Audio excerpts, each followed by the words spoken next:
Hello बच्चों। तो आज हम आप लोग के लिए बायोलॉजी चैप्टर नंबर 2 का वीवीआई क्वेश्चन का ऑब्जेक्टिव लेके आए हैं। ठीक है, तो इस चैप्टर को अच्छा से देखिए और समझिए। ठीक है, तो चलिए शुरुआत करते हैं और ये वीडियो अंत तक ज़रूर देखिएगा, आप लोग को बहुत प्रॉफिट होगा। ठीक है, तो चलिए शुरू करते हैं पहला क्वेश्चन से। पहला क्वेश्चन है कि अवायवीय श्वसन कोशिकाओं के किस भाग में होता है। तो बताइए, पहला क्वेश्चन है अवायवीय श्वसन कोशिकाओं के किस भाग में होता है। तो आप लोग का आंसर होगा कोशिका द्रव्य। क्या होगा? कोशिका द्रव्य में होता है। अवायवीय श्वसन किस भाग में होता है? तो कोशिका द्रव्य में होता है। देखिए, कोशिका द्रव्य जो होता है ऑक्सीजन के अनुपस्थिति में होने वाला अवायवीय श्वसन पूरी तरह से कोशिका द्रव्य में संपन्न होता है। ठीक है, अवायवीय श्वसन किसमें पूरा होता है? तो कोशिका द्रव्य में होता है, साइटोप्लाज्म में होता है। ठीक है, अगला प्रश्न है मांसपेशियों में ऐंठन किस अम्ल के जमाव से होता है। मांसपेशियों में ऐंठन होता है किस अम्ल के जमाव के द्वारा होता है? तो कौन सा अम्ल? तो देखिए, इसका आंसर होगा लैक्टिक अम्ल। क्या होगा? लैक्टिक अम्ल। लैक्टिक अम्ल जो होता है क्यों होता है? तो देखिए, लैक्टिक जब अम्ल होता है अत्यधिक शारीरिक व्यायाम के दौरान ऑक्सीजन की कमी होने पर ग्लूकोज लैक्टिक अम्ल में बदल जाता है, जिससे हमारे शरीर में क्या होने लगता है? दर्द होने लगता है और ऐंठन होने लगता है। क्या होता है? ऐंठन होता है। ठीक है, चलिए अगला प्रश्न देखते हैं। अगला प्रश्न है कि पौधे में गैसों का विनिमय किसके द्वारा होता है। पौधे में गैसों का विनिमय किसके द्वारा होता है? तो जड़, रंध्र, तना, शाखाएं। बताइए इसका आंसर क्या होगा? तो इसका आंसर रंध्र। क्या होगा? रंध्र, स्टोमाटा होगा, रंध्र होगा। ठीक है, ये पौधे की पत्तियों की सतह पर मौजूद सूक्ष्म छिद्र रंध्रों द्वारा गैसों का आदान प्रदान वाष्प उत्सर्जन कहलाता है। क्या कहलाता है? वाष्प उत्सर्जन कहलाता है। और ये भी सवाल आता है कि वाष्प उत्सर्जन किसके द्वारा होता है? तो पौधे के पत्तियों में जो छोटे छोटे छिद्र होता है, रंध्र होता है, उसके द्वारा होता है। ठीक है, चलिए अगला प्रश्न देखते हैं। अगला प्रश्न है कि श्वसन की क्रिया में खाद्य पदार्थ का क्या होता है। श्वसन की क्रिया में खाद्य पदार्थ का क्या होता है? संश्लेषण होता है कि विघटन होता है कि दहन होता है कि परिवर्तन होता है? क्या होता है बताइए आप लोग। तो इसका आंसर होगा विघटन। क्या होगा? विघटन। तो श्वसन की क्रिया में खाद्य पदार्थों का क्या होता है? विघटन होता है। ऑप्शन बी, श्वसन एक अपचयी क्रिया है जिसमें ग्लूकोज जैसे जटिल कार्बनिक अणुओं का विघटन होकर ऊर्जा एटीपी में मुक्त होता है। किस में मुक्त होता है? एटीपी में मुक्त होता है। इस चीज़ को जो भी एक्स्ट्रा फैक्ट हम जो लिखे हैं उसको कॉपी में ज़रूर नोट करिएगा, ये आप लोग को बहुत हेल्पफुल करेगा। ठीक है, अगला प्रश्न देखते हैं। 5वां प्रश्न बोला गया है कि मानव श्वसन तंत्र में गैसों का वास्तविक विनिमय कहाँ होता है। देखिए, इसका आंसर दिखाई दे रहे हैं। क्या होगा इसका? तो कुपिका होगा। क्या होगा? कुपिका। अब कुपिका है क्या? तो देखिए, कुपिका जो होता है यह फेफड़ों के अंदर, ठीक है ना, फेफड़ों के अंदर गुच्छों जैसी कुपिकाएं होती हैं जहां रक्त और वायु के बीच विसरण द्वारा गैस विनिमय होता है। किसके द्वारा? तो विसरण द्वारा गैस विनिमय होता है। वो फेफड़ा के अंदर होता है, अंगूर के गुच्छा जैसा होता है। ठीक है, अंगूर के गुच्छा जैसा होता है कुपिका। ठीक है, अगला प्रश्न है कि मानव रक्त में श्वसन वर्णक किसे कहा जाता है। तो मानव रक्त में श्वसन वर्णक किसे कहते हैं? तो बताइए, क्लोरोफिल, तो हीमोग्लोबिन की मिनालिन या श्वेत रक्त कण। तो क्या होगा आंसर? तो इसका आंसर होगा ऑप्शन नंबर बी, हीमोग्लोबिन। क्या होगा? हीमोग्लोबिन होता है। देखिए, लाल रक्त कोशिकाओं में मौजूद हीमोग्लोबिन ऑक्सीजन के साथ जुड़कर ऑक्सी हीमोग्लोबिन बनाता है। क्या बनाता है? ऑक्सी हीमोग्लोबिन बनाता है। ठीक है, आगे, और ऑक्सीजन का परिवहन करता है। किसका परिवहन करता है? ऑक्सीजन का परिवहन करता है। ठीक है, अगला प्रश्न, 6ठा प्रश्न 7। ठीक है। अगला प्रश्न है कि तंत्रिका तंत्र की रचनात्मक एवं क्रियात्मक इकाई को क्या कहते हैं। तो तंत्रिका तंत्र की रचनात्मक और क्रियात्मक इकाई को क्या कहते हैं, तो बताइए। नेफ्रॉन या न्यूरॉन कहते हैं। तो क्या होगा तंत्रिका तंत्र की रचनात्मक और क्रियात्मक इकाई, तो ऑप्शन बी होगा, न्यूरॉन कहा जाता है। क्या कहा जाता है, न्यूरॉन कहा जाता है। ठीक है। ठीक है। न्यूरॉन जो होता है, न्यूरॉन तंत्रिका कोशिका शरीर की सबसे लंबी कोशिका है जो विद्युत रासायनिक संकेतों द्वारा सूचनाओं को संचरण करते हैं। क्या करती हैं, सूचनाओं का संचरण करती हैं। कौन, न्यूरॉन। ठीक है ना। आगे अगला प्रश्न 8वां प्रश्न है, दो न्यूरॉनों के बीच के खाली स्थान को क्या कहते हैं। तो डेंड्राइट, सिनेप्स, अक्षतंतु, आवेग। तो क्या कहा जाता है, तो इसका आंसर होगा सिनेप्स। क्या होगा, सिनेप्स। सिनेप्स वह क्रियात्मक जोड़ है जहां न्यूरॉन से दूसरे न्यूरॉन तक रासायनिक संकेत न्यूरोट्रांसमीटर पारित होता है। ठीक है। सिनेप्स वह क्रियात्मक जोड़ है जहां एक न्यूरॉन से दूसरे न्यूरॉन तक रासायनिक संकेत न्यूरोट्रांसमीटर पारित होता है। ठीक है। अगला प्रश्न है कि मानव मस्तिष्क का भार कितना होता है। 1 kg, 1.4 kg, 2.5 kg या 0.5 kg। तो मानव मस्तिष्क का जो औसत भार होता है 1.4 kg होता है। ठीक है। कितना होता है, 1.4 kg होता है। ठीक है। देखिए इस दिया गया है कि यह एक वयस्क मनुष्य में मस्तिष्क का औसत भार 1.4 किलोग्राम यानी कि 1400 ग्राम होता है। कितना होता है, 1400 ग्राम होता है। ठीक है। अगला प्रश्न, किसे मास्टर ग्रंथि के नाम से जाना जाता है या कहा जाता है। ये कल हम आप लोग को सवाल पूछे थे कि मास्टर ग्रंथि, ठीक है ना। तो आप लोग इसके बारे में बताइए कि थायराइड को बोलते हैं, कि पिट्यूटरी को बोलते हैं, कि एड्रिनल को, या अग्नाशय को। तो मास्टर ग्रंथि किससे कहा जाता है, तो मास्टर ग्रंथि पिट्यूटरी ग्रंथि को कहा जाता है। इसको पीयूष ग्रंथि भी कहते हैं। क्या कहते हैं, पीयूष ग्रंथि भी कहते हैं, पीयूष ग्रंथि भी कहते हैं। ठीक है। पीयूष ग्रंथि। आगे देखिए इसके बारे में, पिट्यूटरी ग्रंथि मस्तिष्क के आधार पर होती है और अन्य सभी अंतःस्रावी ग्रंथियों के कार्यों को नियंत्रण करती है।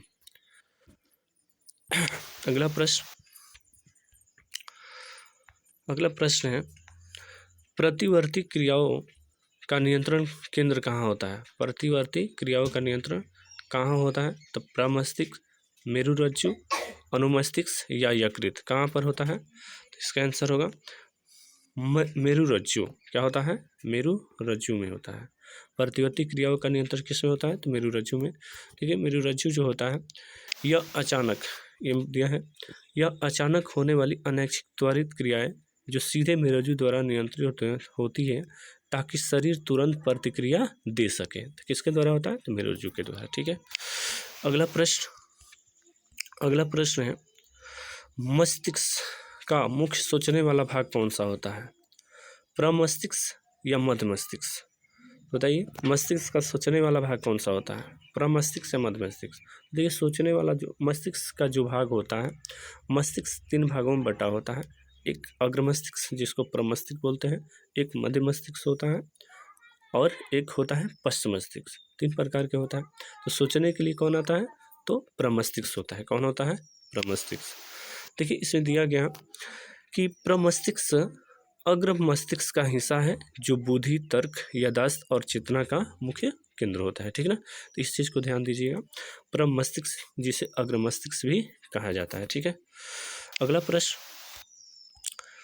13 नंबर प्रश्न है कि शरीर का संतुलन बनाए रखने के लिए कौन जिम्मेदार होता है, सेरिब्रम या सेरिबेलम या पोन्स या मेंडुला। क्या होगा आंसर बताइए। तो आंसर होगा सेरिबेलम। क्या होगा, सेरिबेलम। तो शरीर का संतुलन बनाए रखने के जिम्मेदार कौन होता है, सेरिबेलम। अनुमस्तिष्क होता है।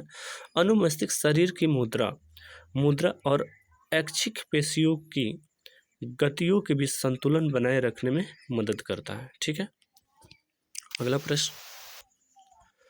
प्रश्न है हृदय स्पंदन और श्वसन दर को कौन नियंत्रित करता है? हृदय स्पंदन जो हृदय की धड़कन होती है और श्वसन दर जो होता है उसको नियंत्रण कौन करता है? सेरिब्रम, मेडुला ऑब्लिंगेटा, हाइपोथैलेमस या ड्रेनेज? क्या होगा?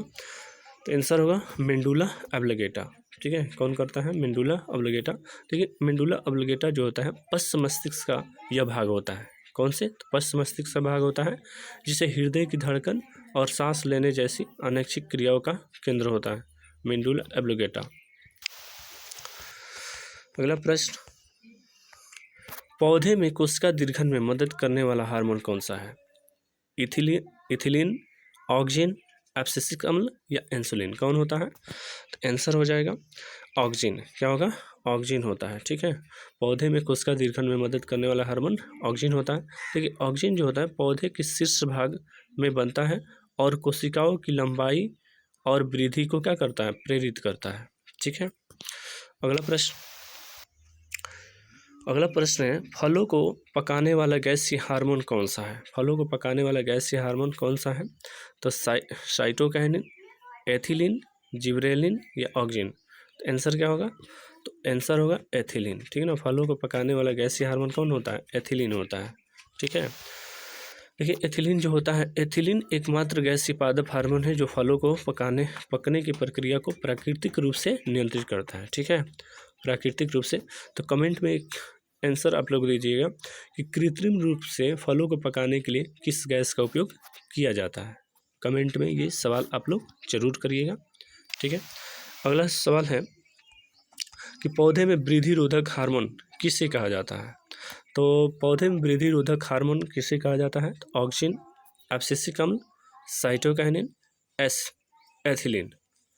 ठीक है, तो पौधे में वृद्धि रोधक हार्मोन कौन होता है? तो एब्सिसिक अम्ल होता है। क्या होता है? एब्सिसिक अम्ल। ठीक है, देखिए एब्सिसिक अम्ल जो होता है यह पौधे की वृद्धि को रोकता है और पत्तियों को मुरझाने तथा रंध्र को बंद करने के लिए जिम्मेदार होता है। रंध्र को क्या कर देता है? बंद कर देता है और पत्तियां जिससे क्या होती है? मुरझा जाती हैं। अगला प्रश्न है कि पौधे में कोशिका विभाजन को कौन प्रेरित करता है? तो ऑक्सिन, साइटोकाइनिन, एब्सिसिक अम्ल या जिबरेलिन? तो पौधे में कोशिका विभाजन के लिए प्रेरित करने वाला हार्मोन कौन सा होता है? तो ये होगा साइटोकाइनिन। क्या होगा? साइटोकाइनिन। और साइटोकाइनिन क्या है कि यह हार्मोन मुख्य रूप से उन क्षेत्रों में पाया जाता है जहाँ तेजी से कोशिका विभाजन होता है, जैसे फल और बीज में। तो ये विभाजन के लिए प्रेरित करता है कौन सा हार्मोन? तो साइटोकाइनिन। ठीक है, अगला प्रश्न है कि प्रकाश की दिशा में पौधे की वृद्धि क्या कहलाती है? प्रकाश को जो दिशा में पौधे की वृद्धि जो कहलाती है क्या कहलाती है? गुरुत्वानुवर्तन या प्रकाशानुवर्तन? ये तो आसान है, इसमें आप लोग बताइए इसका आंसर क्या होगा? इसका आंसर बी होगा। ठीक है ना, क्या होगा? बी, प्रकाशानुवर्तन होगा। और प्रकाशानुवर्तन क्या होता है? देखिए, यह जो होता है प्रकाश के उद्दीपन और पौधे के तनों का मुड़ना या बढ़ना प्रकाशानुवर्तन कहलाता है। ठीक है, अगला प्रश्न है परागनली का बीजांड की ओर बढ़ना किसका उदाहरण है? जलानुवर्तन, रसायनुवर्तन, गुरुत्वानुवर्तन या प्रकाशानुवर्तन? यानी परागनली का बीजांड की ओर बढ़ने का किसका उदाहरण है? तो आंसर आप लोग का होगा आंसर होगा बी, रसायनुवर्तन। क्या होगा? रसायनुवर्तन। देखिए, ये बीजांड द्वारा स्रावित विशेष रसायनों के कारण परागनली उसकी ओर आकर्षित होती हैं जहां इसे रसायनुवर्तन कहते हैं। ठीक है, तो देखिए जितना भी एक्स्ट्रा फैट आप लोग लिखे ये सबसे ज़्यादा महत्वपूर्ण है, इस चीज़ को जरूर लिखिएगा। ठीक है, अगला प्रश्न है कि थायराइड ग्रंथि को थायरॉक्सिन हार्मोन बनाने के लिए क्या चाहिए? थायराइड ग्रंथि को थायरॉक्सिन हार्मोन बनाने के लिए क्या चाहिए? तो आंसर होगा बी, आयोडीन। ठीक है ना, तो थायराइड ग्रंथि में कौन सा हार्मोन पाया जाता है, इस चीज़ का ध्यान देना। तो थायरॉक्सिन हार्मोन पाया जाता है और थायरॉक्सिन बनाने के लिए महत्वपूर्ण क्या होता है? तो आयोडीन होता है। क्या होता है? आयोडीन। देखिए, आयोडीन आयोडीन थायरॉक्सिन हार्मोन के संश्लेषण के लिए अनिवार्य है। इसकी कमी के कारण कौन सा रोग होगा? ये इसकी कमी के कारण घेघा रोग होता है, ठीक है ना, इसके कमी के कारण घेघा रोग होता है। अगला प्रश्न है कि इस रक्त में शर्करा यानी ग्लूकोज के स्तर को नियंत्रित करता है, थायरॉक्सिन करता है, इंसुलिन, एड्रिनल या ऑक्सिन? कौन सा हार्मोन करता है?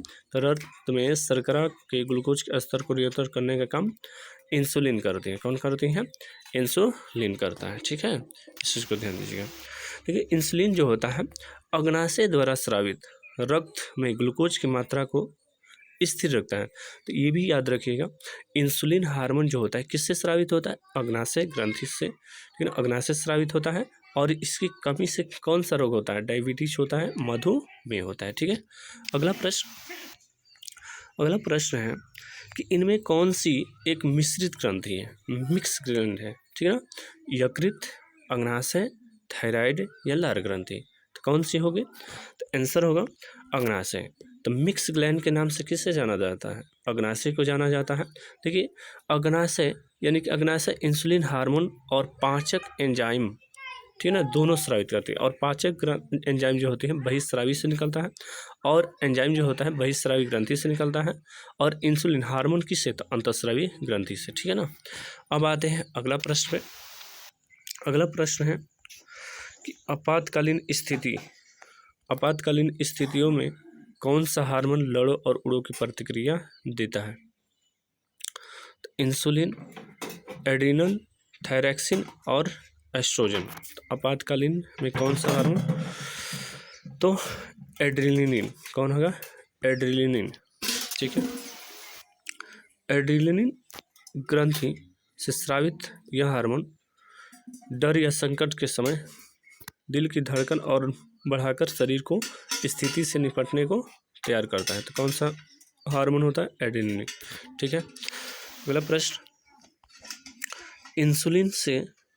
इंसुलिन की कमी से होने वाला प्रसिद्ध रोग कौन सा है? इंसुलिन वही बताए पीछे, इंसुलिन से होने वाला जो रोग हो कौन सा होता है? तो मधुमेह होता है। कौन सा? मधुमेह।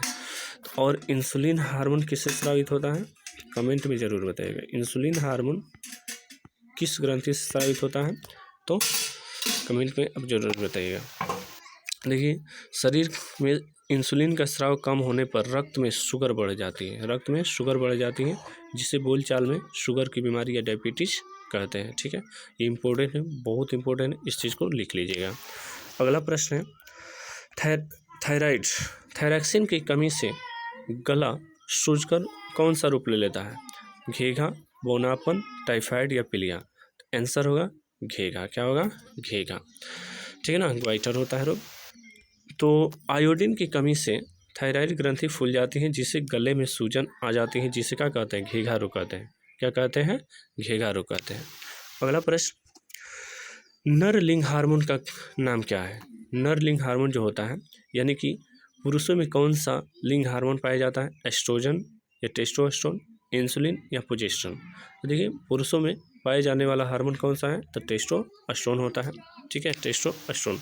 देखिए, टेस्टोस्टेरोन यह जो होता है वृषण द्वारा स्रावित होता है, और पुरुषों में दाढ़ी मूंछ आने तथा अन्य द्वितीयक लैंगिक लक्षणों को क्या करता है? नियंत्रण करता है, ठीक है। अगला प्रश्न है, मादा लिंग हार्मोन कौन सा है? तो यानी कि मादा लिंग हार्मोन कौन सा है? टेस्टोस्टेरोन, एस्ट्रोजन, एड्रेनालिन और इंसुलिन। तो कौन सा होता है? तो एस्ट्रोजन होता है। कौन सा होता है? एस्ट्रोजन होता है, मादा लिंग हार्मोन एस्ट्रोजन, ठीक है। ठीक है, एस्ट्रोजन जो होता है यह अंडाशय द्वारा स्रावित होता है। किसके द्वारा स्रावित होता है? अंडाशय के द्वारा, जो मादा प्रजनन तंत्र के विकास और चक्रों को नियंत्रित करता है, ठीक है। अगला प्रश्न है कि पीयूष ग्रंथि से कम स्रावित होने वाले बच्चों में कौन सा प्रभाव पड़ता है? तो पीयूष ग्रंथि से कम स्रावित होने वाले बच्चों को घेघा या बौनापन या मोटापा या अत्यधिक लंबाई? तो कम स्रावित होगा, पीयूष ग्रंथि से कम स्रावित होने वाले बच्चों में कौन सा रोग होता है? तो याद रखिए, बौनापन होता है। कौन सा होता है? बौनापन रोग हो जाता है। वृद्धि हार्मोन, देखिए पीयूष ग्रंथि से कौन सा हार्मोन निकलता है? वृद्धि हार्मोन निकलता है, और कम होने पर शारीरिक विकास का हो जाता है, रुक जाता है, जिससे व्यक्ति कैसा हो जाता है? बौना रह जाता है, ठीक है। अगला प्रश्न है एक प्रमुख न्यूरोट्रांसमीटर यानी रासायनिक दूत का उदाहरण क्या है? पेप्सिन, एसिटाइलकोलिन, हीमोग्लोबिन या बाइल। कौन होता है? तो याद रखिए एसिटाइलकोलिन। ये प्रश्न बहुत इंपॉर्टेंट है। एक प्रमुख ट्रांसमीटर यानी रासायनिक दूत किसे कहा जाता है? तो एसिटाइलकोलिन। यह देखिए यह वह रासायनिक पदार्थ है जो सिनेप्स के माध्यम से तंत्रिका आवेग को एक न्यूरॉन से दूसरे में लेके जाता है। ठीक है, अगला प्रश्न देखिए आज के लिए इतना ही प्रश्न लेकर आए हैं। तो आप लोग को ये कैसा लगा इस चीज़ को ज़रूर बताइएगा और कमेंट में ज़रूर बताइए और चैनल को सब्सक्राइब ज़रूर करिए और अपने दोस्त और भाई बहनों को पहुँचाइए। आप लोग कंटेंट कैसा लग रहा है इसके बारे में कमेंट में आप लोग ज़रूर बताइए। ठीक है, तो चलिए आज के लिए इतना ही रहने देते हैं। ठीक है।